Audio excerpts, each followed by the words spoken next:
Welcome back to the Varkha Cholani channel. Today is the day of continuing to build emotional muscle. If you recollect, in my previous episode, I spoke about beliefs and how beliefs are the reason we interpret and evaluate certain things. I gave an example of someone walking past me in a mall and not acknowledging me. I hope you remember that example. So, the example was that someone walked past me without acknowledging me. A perception was registered in my mind, hey, that she's an ex-client. However, she did not acknowledge me, and there was a lurking idea at the back of my mind, a belief system that social etiquette is mandatory. That belief got provoked or ignited because she ignored me. And what did I do therefore? I interpreted and evaluated her behavior. The interpretation was, unfortunately, she has bad manners. Then I judged or evaluated her behavior as, oh, she has not been brought up well. Can you see how an ignition of a belief, social etiquette is mandatory, made me interpret and evaluate her behavior of passing me by in my own peculiar and particular way. Such is the power of our beliefs, that they allow us to define and judge, to interpret and evaluate people, things, circumstances and events that happen to us. I know it sounds very easy, that all we have to do is detect the beliefs that we subscribe to. However, it's not as easy as it sounds. Why? Because beliefs are not always in the conscious mind. What do I mean? Suppose I enter a dark room and I flick on a torch.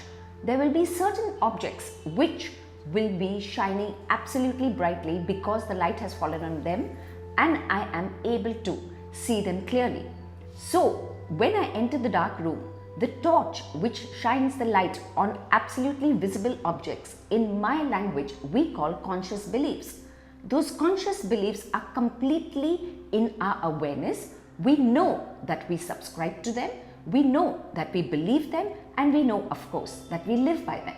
Example, a personal conscious belief is honesty is the best policy. Let's go back to the example of a dark room. When I flick on the torch, there is some light which is falling about some way on objects which are not completely noticeable. Those objects are in the periphery. There is no direct light shining on them, yet I am able to see their contours and some aspects of what they possibly might be. Those are beliefs that usually lie in the preconscious mind, somewhere there but not clearly in the consciousness. Somewhere at the back of my mind, they are the preconscious beliefs to which I also subscribe. Most of our beliefs lurk and hide in the periphery, at the back of our mind, somewhere in the preconscious. Example again, I have a belief that bisexuality is normal and healthy. However, that's a preconscious belief which lies somewhere at the back of my mind. It is not in my full awareness and it is not something that I constantly subscribe to and act by. In the dark room, there will be some objects which will never be noticed because no light from the torch has fallen on them. Those are objects which are completely invisible to us. Likewise, in our minds, there are these so-called unknown beliefs. They lie in the complete unconscious mind. But honestly, those are not the beliefs that are real culprits in us interpreting and evaluating things. They are buried somewhere deep and we are not really interested in getting to know them or unearthing them. For us, it is very important to know what the preconscious beliefs are, because they are the culprits which usually get ignited when we are faced with certain circumstances, when we are faced with certain people.